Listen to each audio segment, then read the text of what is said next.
Bismillah. Assalamualaikum warahmatullahi wabarakatuh.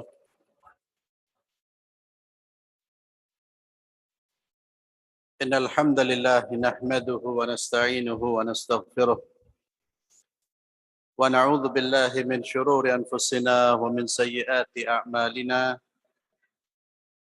May yahdihillahu fala mudilla lahu wa man yudlil fala hadiya lahu. Wa asyhadu an la ilaha illallah wahdahu la syarika lahu wa asyhadu anna Muhammadan 'abduhu wa rasuluhu la nabiyya ba'da. قال الله تبارك وتعالى في كتابه الكريم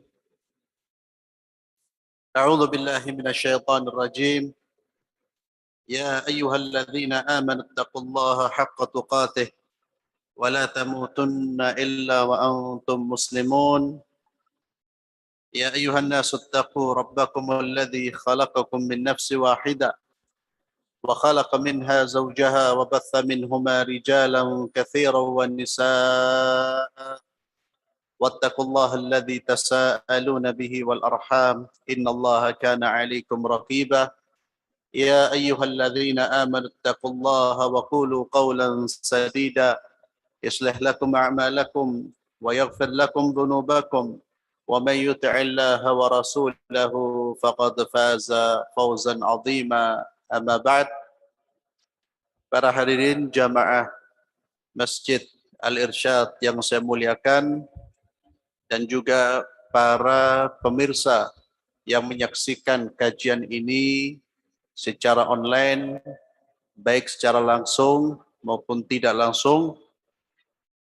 Alhamdulillahirabbil alamin, pada malam hari ini kita kembali dipertemukan oleh Allah Subhanahu wa taala di dalam majlis yang mulia ini. Dan majlis kita adalah majlis yang membahas tentang tokoh-tokoh penting di dalam sejarah umat Islam. Tokoh-tokoh yang memperjuangkan agama Allah Subhanahu wa taala. Dan kajian ini sudah berlangsung beberapa tahun. Yang sebelumnya kita adakan di masjid, kemudian kita pindahkan di studio, ya, karena masjid di lockdown karena kondisi pandemi. Alhamdulillah hari ini kita bisa kembali untuk mengkaji di masjid. Ikhwani wa akhwati fillah, a'azzallahu wa iyyakum. Kita sampai pada salah satu tokoh dari tokoh-tokoh Islam yang bernama Muawiyah ibn Abi Sufyan radhiyallahu tabaraka wa ta'ala. Muawiyah ibn Abi Sufyan ini salah seorang sahabat Rasulullah sallallahu alaihi wasallam. Sahabat Nabi sekaligus iparnya Nabi. Karena saudarinya Muawiyah menikah dengan Rasulullah sallallahu alaihi wasallam. Salah satu istrinya Nabi itu saudarinya Muawiyah. Di antara antum ada yang tahu siapa nama istrinya Nabi yang merupakan saudarinya Muawiyah? Ada yang tahu? Istrinya Nabi yang merupakan saudarinya Muawiyah. Ada yang tahu siapa? Lupa. Bukan tidak tahu, tapi lupa. Dulu pernah tidak tahu, sekarang masih tidak tahu. Ya. Ummu Habibah Ramlah itu salah satu istri Nabi sallallahu alaihi wasallam yang juga masih saudari dari Muawiyah ibn Abi Sufyan radhiyallahu tabaraka wa ta'ala. Muawiyah, beliau memiliki nama lengkap Muawiyah bin Abi Sufyan ibn Harb bin Umayyah ibn Abdi Syam bin Abdi Manaf, yang biasa dipanggil Abu Abdurrahman. Abu Abdurrahman ini merupakan nama panggilan atau kunyah. Kunyah. Kalau orang dipanggil dengan nama yang dimulai dengan kata Abu, kalau laki-laki, Ummun kalau perempuan, kalau laki-laki biasanya Abu Fulan, Ummu Fulan.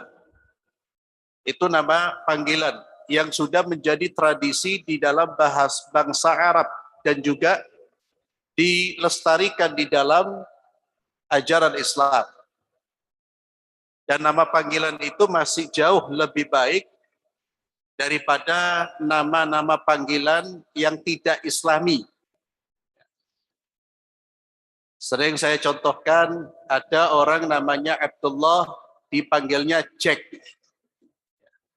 Itu kan jauh itu. Tapi lebih indah ketika nama Islam, panggilannya juga Islami. Sekalipun memang ini sebelumnya sudah menjadi tradisi Arab. Jika orang punya anak namanya Muhammad, nama panggilannya biasanya Abu Muhammad. Ya Aba Muhammad. Kalau perempuan, Ummu Muhammad. Itu tradisi yang baik yang dilestarikan di dalam Islam. Bahkan beberapa sahabat Nabi, mereka lebih dikenal dengan nama panggilannya daripada nama aslinya. Beberapa sahabat Nabi lebih dikenal dengan nama panggilannya daripada nama aslinya. Abu Hurairah, itu nama asli apa nama panggilan? Nama panggilan, nama aslinya siapa? Nama aslinya siapa? Lupa lagi. Ya, Masya Allah, lupa semua. Nama aslinya siapa Abu Hurairah? Abdurrahman. Abdurrahman. Antum yang antum ingat nama-nama pemain bola ya. Atau pemain tinju, itu ingat semua itu. Abdurrahman bin Sakhar, nama panggilannya. Ada Abu Sa'id dan Abu-Abu yang lain. Tapi tidak semua yang nama panggilannya Abu itu baik. Ya, hati-hati, Abu Jahal, Abu Lahab, itu tokoh-tokoh kekafiran. Termasuk abu-abu yang baru muncul di zaman-zaman sekarang ini. Ya, tidak semuanya itu membawa bendera Islam. Ya. Nama panggilan beliau adalah Abu Abdurrahman. Muawiyah itu dikenal sebagai sosok yang terkenal fasih. Kemampuan berbicaranya sangat baik, dan beliau juga memiliki sifat penyabar, berwibawa, cerdas, dan pandai membaca dan menulis. Di zaman awal-awal keislaman, bahkan di zaman Arab, di zaman di mana Nabi hidup, atau sebelum Nabi diutus, itu sangat sedikit sekali orang Arab yang mampu membaca dan menulis. Sehingga di Perang Badar, Nabi meminta para tawanan itu mengajarkan baca tulis kepada kaum muslimin. Salah satu orang yang dari dulu, sejak kecil sudah belajar baca tulis dan pandai membaca dan menulis adalah Muawiyah bin Abi Sufyan. Jadi beliau memiliki sifat-sifat yang baik, sifat-sifat yang mulia, juga punya kecerdasan, kefasihan, dan beliau merupakan sosok yang berbadan tinggi besar dan berkulit putih. Muawiyah, ibunya, ayahnya, dan saudaranya itu masuk Islam pada saat pembebasan kota Mekah, Fathu Mekah, pada tahun 8 Hijriah. Ada yang mengatakan menjelang Fathu Mekah, ada yang mengatakan setelah Fathu Mekah. Dan Muawiyah berislam setelah itu dengan cara yang baik. Beliau menjadi seorang muslim yang baik. Ada sebagian orang yang meragukan keislaman Muawiyah dan juga meragukan keislaman ayahnya. Ini karena konflik yang nantinya akan kita baca. Terutama orang-orang yang memang sejak awal membenci para sahabat Rasulullah SAW. Terlebih lagi Muawiyah. Namun Ahlu Sunnah wal Jamaah itu punya prinsip dalam menyikapi para sahabat Rasulullah SAW, termasuk dalam menyikapi konflik yang terjadi di antara mereka. Punya prinsip yang berbeda dengan selain Ahlus Sunnah wal Jamaah. Jadi Muawiyah ini memang dia masuk Islam pada tahun ke-8, dan ada riwayat yang menyebutkan bahwa beliau sudah masuk Islam pada tahun ke-6. Namun beliau menyembunyikan keislamannya sampai peristiwa Fathu Mekah, pembebasan kota Mekah. Muawiyah, beliau pernah didoakan oleh Rasulullah SAW. Nabi SAW pernah mendoakan Muawiyah, Allahumma ja'alhu hadiyan mahdiyan wahdi bihi. Allahumma ja'alhu hadiyan mahdiyan wahdi bihi. Ya Allah, jadikanlah dia orang yang mendapatkan petunjuk dan memberikan petunjuk, dan berilah petunjuk dengannya. Dan ini termasuk bagian dari kesempurnaan seseorang. Seorang muslim itu hendaknya menjadi orang yang mahdi wal hadi. Kita ini harus berupaya untuk mendapatkan petunjuk dan juga memberikan petunjuk kepada orang lain. Hadian mahdiya. Kalau kita sudah mendapatkan petunjuk, usahakan petunjuk ini juga didapatkan, disebarluaskan kepada saudara-saudara kita. Ini sebagaimana pesan Allah Subhanahu wa taala di dalam surat Al-Asr. A'udzubillahi minasyaitonir rajim. Bismillahirrahmanirrahim. Wal 'asri innal insana lafi khusr.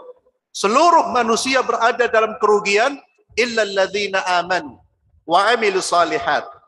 Kecuali orang-orang beriman dan beramal saleh. Orang yang keluar dari kerugian, orang beriman dan beramal saleh. Tapi apakah cukup iman dan amal saleh? Belum. Illal ladzina amanu wa 'amilus salihati wa tawasau bil haqq wa tawasau bis sabr. Dia juga berupaya untuk menjadi orang-orang yang saling nasihat menasehati dalam kebenaran dan nasihat menasehati dalam kesabaran. Beliau mendapatkan doa dari Rasulullah sallallahu alaihi wasallam.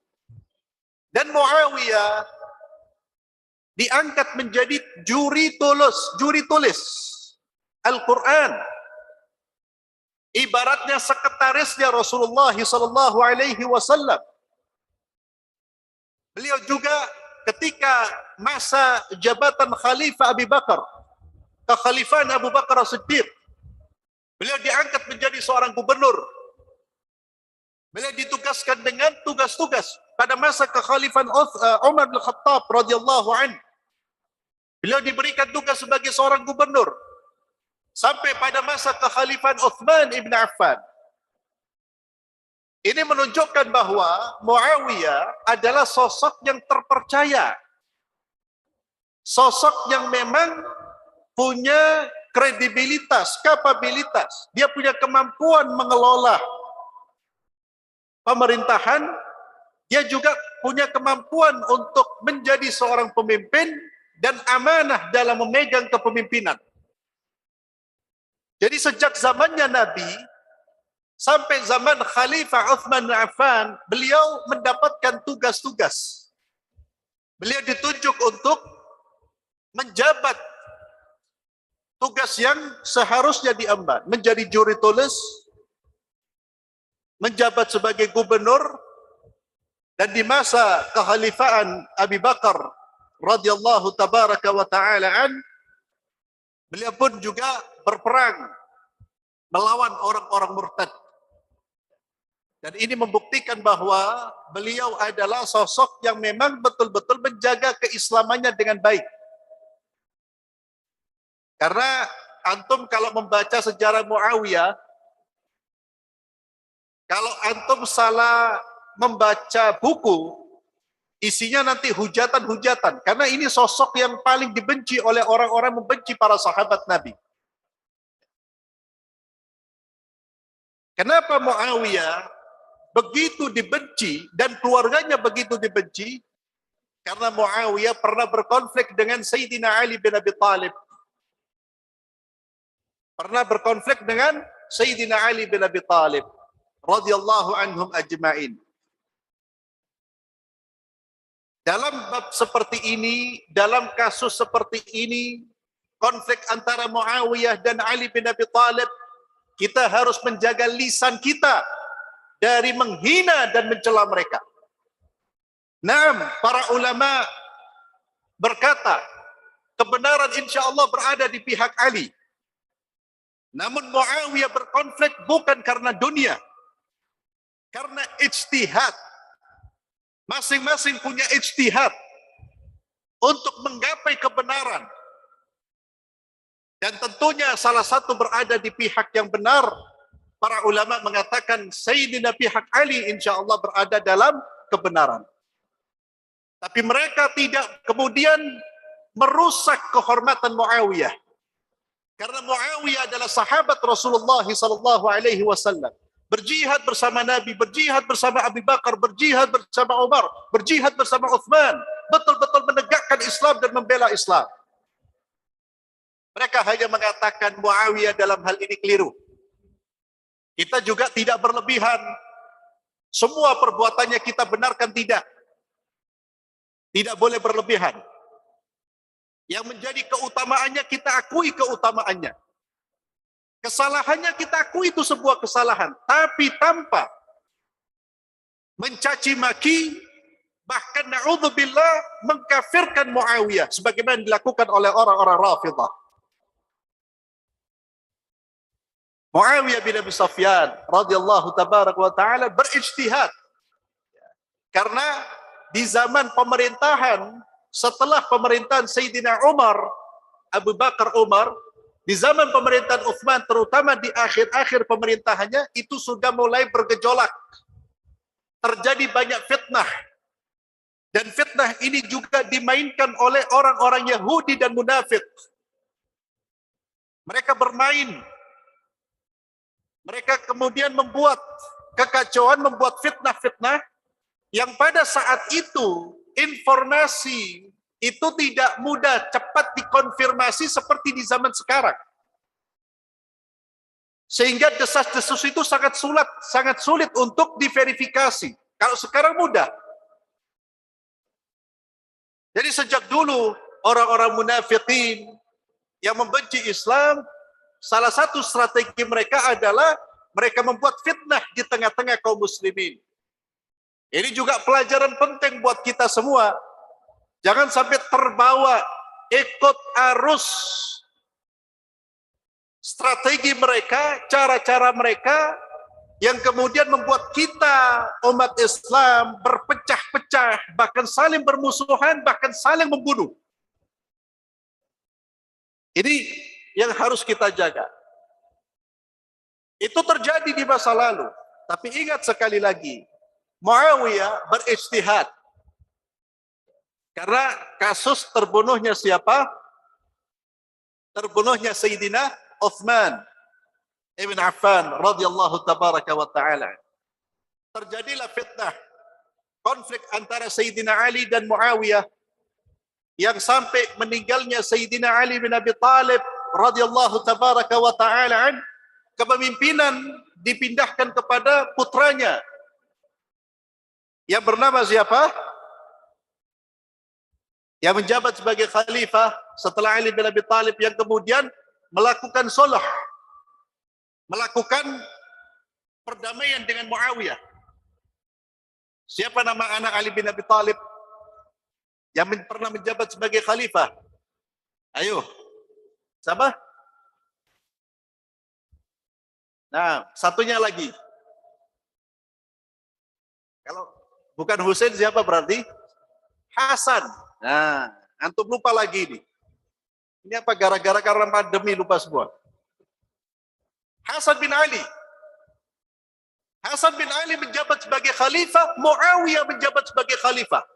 Muawiyah kekuasaannya di Syam. Hasan bin Ali, putra Ali bin Abi Thalib, cucu Rasulullah SAW. Beliau melihat situasi ini tidak kondusif. Situasi ini berbahaya kalau sama-sama ada dua pemimpin. Beliau sebagai cucu Rasulullah SAW dan beliau diberi mandat untuk menjadi pemimpin, akhirnya melepaskan kepemimpinannya dan menyerahkan kepada Muawiyah dan membaiat Muawiyah. Untuk apa? Agar tidak terjadi pertumpahan darah di tengah-tengah kaum muslimin. Maka sejak itu Muawiyah bin Abi Sufyan menjabat sebagai khalifah setelah Hasan bin Ali melepaskan kekhalifaannya untuk menjaga dima'ul muslimin, untuk menjaga darah kaum muslimin agar tidak tumpah di antara mereka. Ini yang menjadi satu prestasi yang luar biasa dari Hasan bin Ali radhiyallahu tabaraka wa ta'ala. Dan memang Nabi SAW ketika Nabi hidup, Nabi sudah mengatakan engkau akan menjadi penengah konflik di antara kaum muslimin.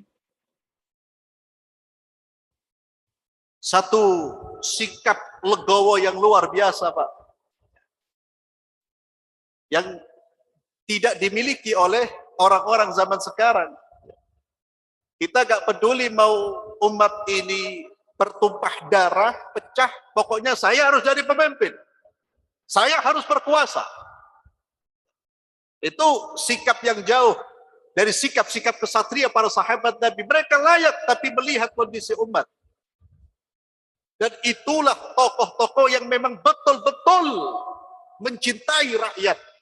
Bukan dengan slogan dan lisannya. Sehingga tahun itu disebut dengan Amul Jamaah. Tahun persatuan. Karena umat Islam bersatu di atas satu pemimpin.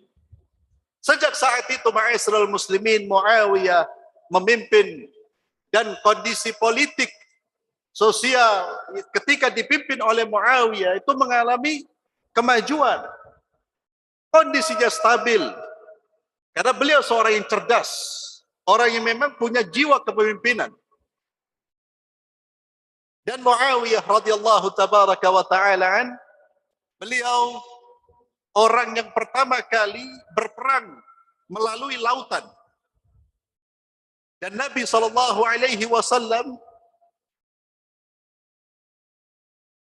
beliau telah menyatakan bahwa orang-orang yang berjuang, pasukan yang berjuang, berperang di lautan, mereka adalah orang-orang yang berhak memperoleh surga. Itu terucap dari lisan Rasulullah SAW. Nabi SAW di dalam hadis Sahih Bukhari, beliau bersabda, "Awwalu jaishin yaghzul bahra qad aujabu." Pasukan pertama yang berperang di lautan sungguh telah mengerjakan perbuatan yang berhak mendapatkan surga. Al-Hafidh Ibnu Hajar, pensyarah yang menjelaskan kitab Sahih Bukhari, beliau mengatakan ketika menjelaskan hadis ini bahwa Muawiyah adalah tentara pertama yang mengarungi lautan.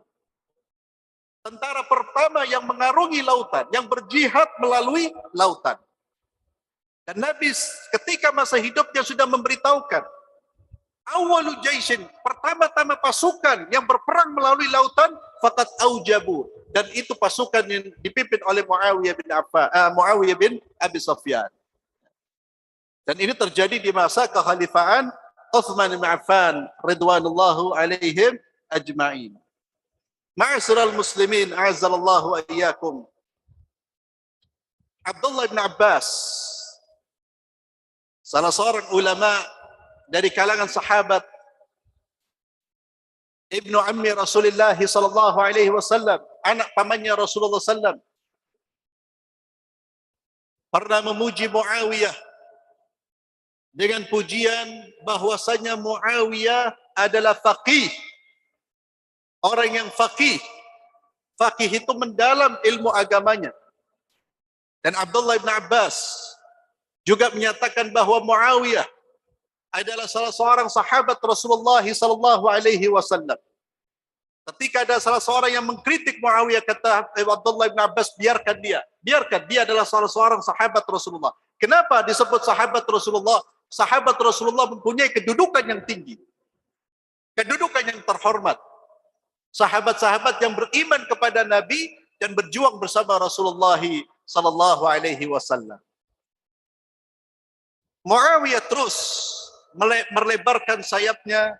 Beliau memimpin pasukan, memimpin pemerintahan. Wilayah-wilayah Islam semakin luas. Dan beliau kemudian membuat kebijakan-kebijakan yang memberikan kebaikan kepada Islam dan kaum muslimin. Sampai akhir kekhalifaan beliau pada tahun 60 Hijriah. Beliau menjabat sebagai khalifah sampai pada tahun 60 Hijriah dan beliau diwafatkan oleh Allah Subhanahu wa taala. Ma'asyiral muslimin, Muawiyah sosok yang wajib kita hormati, yang wajib kita muliakan. Tidak boleh kita merusak kehormatannya, mencelanya, apalagi menghinanya, apalagi mengkafirkannya sebagaimana orang-orang Rafidhah. Ini penting kita ulang karena beliau adalah sosok yang menjadi sasaran penghinaan dan celaan. Beliau sahabat yang meriwayatkan hadis dan sahabat lain meriwayatkan hadis dari beliau. Naam, kita mengatakan bahwa Muawiyah bukan orang yang sempurna. Bukan orang yang seluruh perbuatannya benar. Lah, tidak ada yang maksum. Tidak ada yang terjaga dari kesalahan kecuali Sayyidina Muhammad sallallahu alaihi wasallam. Setiap orang selain Nabi, kata Imam Malik, kullu qaulin yu'khad wa yutrak illa sahibu hadzal qabr. Setiap orang perkataannya bisa diambil, bisa ditolak. Setiap orang kecuali pemilik kuburan ini. Siapa? Imam Malik menunjuk kuburannya Rasulullah sallallahu alaihi wasallam. Selain Nabi, bisa benar, bisa salah.